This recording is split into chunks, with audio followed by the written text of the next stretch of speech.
light within my heart, light within my thoughts, light within our words. May one and all and everything, blessed and loved be. Welcome. I am Sister Who. With me today, I have my friend Lyle Tautfest, and you're a clinical hypnotherapist and a psychotherapist. Mm-hmm. And for those who have not been through it or are totally unfamiliar with being in a hypnotic state, the question we wanted to address today is the relationship, I guess, maybe relationship's the best word, between the hypnotic state and the basic question of honesty or dishonesty. Another way of phrasing it metaphorically might be, is it the mask or is it the face? How do we know what we're dealing with? Sort of the way I explain it to my clients, that hypnosis is a tool. Okay. And nothing more than a tool, like, I don't know, a screwdriver, measuring cups, or it's just a tool. And what that... Certain abilities, certain limitations, certain constitutive pieces. It's a tool, not the only, but it is probably the most effective tool that we have that allows the conscious, ego, intellect, and I know those three terms sort of interchangeably. I know many people don't. These are traditional terms of the science of psychology. Yes. That in which the ego is the conscious mind. I believe it is so inextricably linked that I don't bother separating them. Okay. Ego and consciousness. To use the three words, though, what were they originally intended to refer to? Oh, okay. Ego, that was strictly the Freudian concept. Okay, but in the common understanding, that would be what? In common understanding, the ego is that part of us, that I part of us.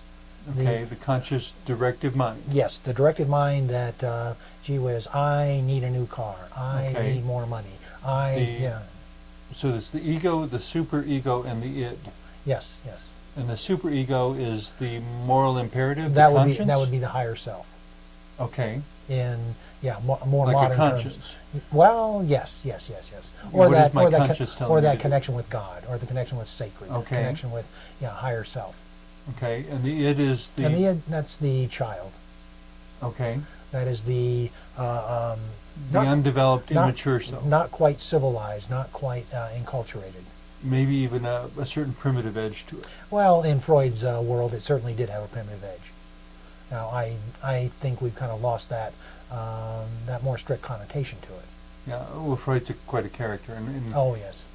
In one sense, he launched a whole discussion, and some consider him the father of psychology, and in other ways, what he launched was such a peculiar configuration that most people are not inclined to take him seriously anymore. Well, and that's sort of unfortunate, because he did bring some incredible insights to the world of understanding the mind and how it works. I think one of the difficulties we have is assuming that maybe psychology at some point will really be a science. And I know if psychologists heard me say that, they would be coming after me with... It is a science. Yeah, with torches and pitchforks. Okay. It's an art. And it will. And I can't imagine it will ever be more a science than an art. It's both. In order to be a science, it would have to be more objective. It would have to be. And how in the heck can you be clearly objective with the complexities of the human mind? The only way I could conceive of it becoming an objective science is if at some point in the distant future we had the equivalent of a psychological Geiger counter.